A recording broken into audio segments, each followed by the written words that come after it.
I've owned this camera for maybe 4 years now, and I still can't tell you how it works. Not even a little bit, not even slightly. Hi. So my sleep schedule is completely ruined. It's irredeemable, unfixable, it can't be changed, it can't be rectified, it's never gonna get better. I'm never going to sleep at night ever again. I don't know when this happened, I don't know how I ruined it, but I really shouldn't be up consistently every single day at 4 AM, and it's completely out of my control. Probably tell by this point that I am most definitely lying. I know why I'm not sleeping, but I just don't want to admit it out loud. I don't want to say it. I don't want to share. I don't want to disclose it. I've been playing a lot of Minecraft lately. I know what you're thinking, but allow me to have the pleasures that I have in life. Why are we so caught up consistently in making people feel ashamed of the things that they find pleasure in, the things that they enjoy? As I'm saying this right now, I'm realizing that there are a lot of things that we should make people feel ashamed of finding pleasure in. But not Minecraft. Minecraft's not one of those things. The world is going to melt anyway. We're all gonna die, it's gonna turn into a puddle, and we're just gonna evaporate in space. Trust me, I know exactly what I'm talking about. And when I go out, I might as well go out with a smile on my face. Even as I try and justify this, I'm like cold sweating because I know the reputation Minecraft has, okay? But the possibilities are endless on there, okay? I can do anything on Minecraft. I can live out all of my fantasies there. I can't salvage this, to be honest. There's something about Minecraft music that I love and fills me with like a really comforting nostalgia, but also fills me with like an existential dread. Minecraft music sounds exactly what I think being stuck between two major life experiences would feel like. Like, it feels like being stuck in a point of transition where you can't move forward, but you can't revert back to your former self either. So you're just kind of stagnant and there and existing. Like, I feel like Minecraft music is what I assume the elevator music of purgatory sounds like. Like, you're not quite in hell, but you're definitely not in heaven, and you think you're going up, but then you realize you're slowing down, and you and the people are in the elevator like, I guess we all kind of missed the mark on this one. Should have donated more to the homeless, and then posted the act of giving on social media so all my peers know that I'm an exemplary human being type. Anyway, I'm holding this microphone in my hand because, I don't know, when I film YouTube videos, I feel like I should be doing something with my hands. I want to be doing something with my hands, but then they're just there, and they're just sort of existing, and I'm like, oh, what should I be doing with my hands?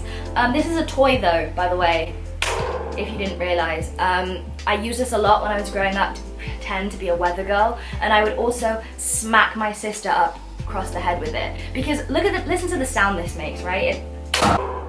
Like, I gotta love that. Like, how this was definitely my weapon of choice if I had to initiate any sort of attack on my sister. You know, just because she was just minding her own business, watching TV, and I just wanted to disrupt her life in any way, shape, or form that I could. You know, the Cain instinct, if you would. I think this is as good a time as any time to speak my truth, seeing as I've admitted that I've been playing a lot of Minecraft. That I haven't watched La La Land, I haven't watched The Star is Born, and I'm probably not going to watch those movies anytime soon. Please don't attack me. I really hate that people are so pretentious with films and movies and things like that in general. Like, you have to have some valid reason of liking it. Like, it has to be critically acclaimed for it to be valid. Like, yes, maybe you feel like Quentin Tarantino is a cinematic god and is the only valid movie director that's ever existed, ever in any time-space continuum. But is Pulp Fiction going to catalyze the immediate release of serotonin in my brain that the ba-dum sound on Netflix does and the opening scene of Daddy Daycare is? Is it? Is it gonna take me on the emotional roller coaster of Gabriella singing to Troy that she's gotta go her own way? Is it going to instill the value in friendship in me, like the girls singing in matching color-coordinated outfits when Galleria's dog Toto fell in that drain? Is it? Movie and art and film and anything, any form of expression, any form of art is subjective. I should like it just because I like it.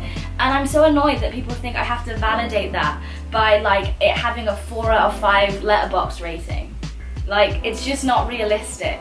The only movie in which that is not true for, and there's no way in any way, shape or form that it would be salvageable, that I'll think that you're valid for liking it, is the Percy Jackson movie. I will never forgive them for doing that to the Percy Jackson movies. That movie was garbage. It was a trash can on fire, and it's unforgivable what they did to that franchise. So it's the only movie which I'll say, if you like it, you're wrong. Otherwise, if you like it, you're right. You can be right. There's no wrong answer in your likes and dislikes, kids. Let that be known. The other day, I was cleaning out my closet. I was cleaning out my room, and I found this. I don't know if you remember the Hellscape, which was 2014 Tumblr, but this was the accompaniment of another book called Wreck This Journal. To be honest, I think the Wreck This Journal was the first book or thing that made me really have to sit back and analyze my toxic relationship with perfectionism. Like, the whole point of it was to wreck this journal, to open to a random page, to be creative and just express yourself freely with no constraints. And yet I would spend hours on Pinterest trying to replicate other people's Wreck This Journal pages and trying to copy other people and get inspiration from other people, because I had a crippling anxiety of actually trying to wreck my journal and then failing because it wouldn't come out good, because I was holding myself to this standard of wreckage where I felt like I had to express myself of the same caliber and all of the other people that were having Wreck This Journals. And the book made me cry like 4 times, because there were like 4 times I tried to do something, I didn't like how it looked, and I was like ashamed because I would see like all of these girls doing flip throughs where all of their pages looked like works of art and mine didn't. So I think that was the first time I should have realized I had a problem. I think it was the first time I realized I had a problem. I don't think I tried to tackle that problem or rectify it at that time, but it did make a lot of things clear to me. That laugh sounded like so fake, like I'm really trying to act like I'm together when I'm falling apart. I don't know why I even try and make YouTube videos anymore, because honestly I don't even have a consistent train of thought. Like, I don't think I've ever had a train of thought ever in my life. I don't even think train of thought is even an applicable term for me, because trains are like, they're like trains are like pretty consistent things, you know, like they just go on a track, they follow the same track every single time, just straight ahead, going forward. Do trains reverse? Do trains go back? I don't know if trains go back. I don't know, should I know that? Am I big stupid for not knowing that? But anyway, they're consistent. They never veer, they never change, they follow the same course every single time. I would imagine someone like Keanu Reeves or Benedict Cumberbatch would have a train of thought. I can imagine Benedict Cumberbatch driving a train. Like, you know, in those old time trains with the, you know, and he's like in like striped overalls with a little hat and his head is out the window and he's like commanding like consistent and articulate thoughts and expressions and ideas and concepts and articulating them well. I, however, don't have that. I think what I have more is like a bumper cars of thoughts. Just like really unconnected, sometimes rickety, probably broken, probably has gum stuck to the underneath of the seat vessels that are just bouncing around, whacking into things, and I'm like jumping from each one, like trying to steer them into something, but like nothing's really ever salvageable. I'm like that kid in that video who's like on that ride that's going like this and he's just like running around, like trying to make something out of nothing. I think that's what my brain is like. Or it's like that meme where Spongebob is like over a fire, you know? I don't think we give enough credit to Spongebob, because Spongebob kind of created, Spongebob was legitimately the cornerstone of Gen Z humor. Like, you can't even neglect to recognize that. There's a Spongebob meme for every single thing that exists. Like, every emotion ever, there's a Spongebob meme that completely summarizes that thought with little to no effort. Like, if you don't believe me, just go on a Twitter thread, and I'm guaranteeing you that no matter what the tweet is, there are gonna be 3 or 4 reaction GIFs that are taken straight from Spongebob.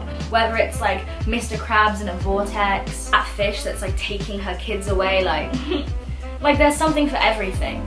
SpongeBob was really good. It was the most annoyingly mind-numbing thing that I ever subjected myself to ever in my childhood, but it also shaped me into the person I am today. And it shaped a lot of us, even if you don't want to admit it, even if you're trying to pretend like you're above SpongeBob. You're not. You're a cog in the machine, just like all of us are.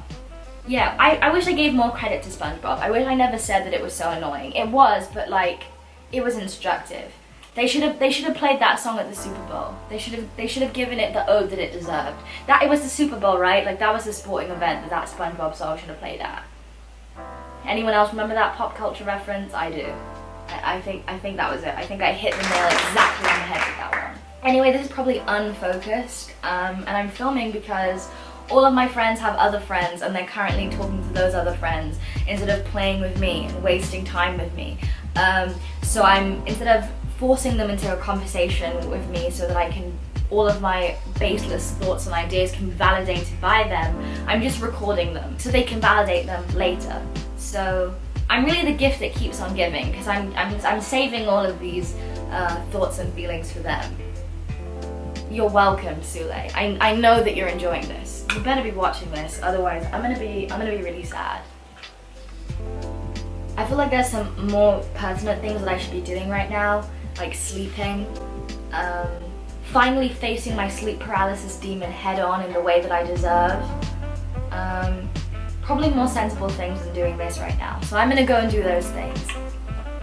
Bye.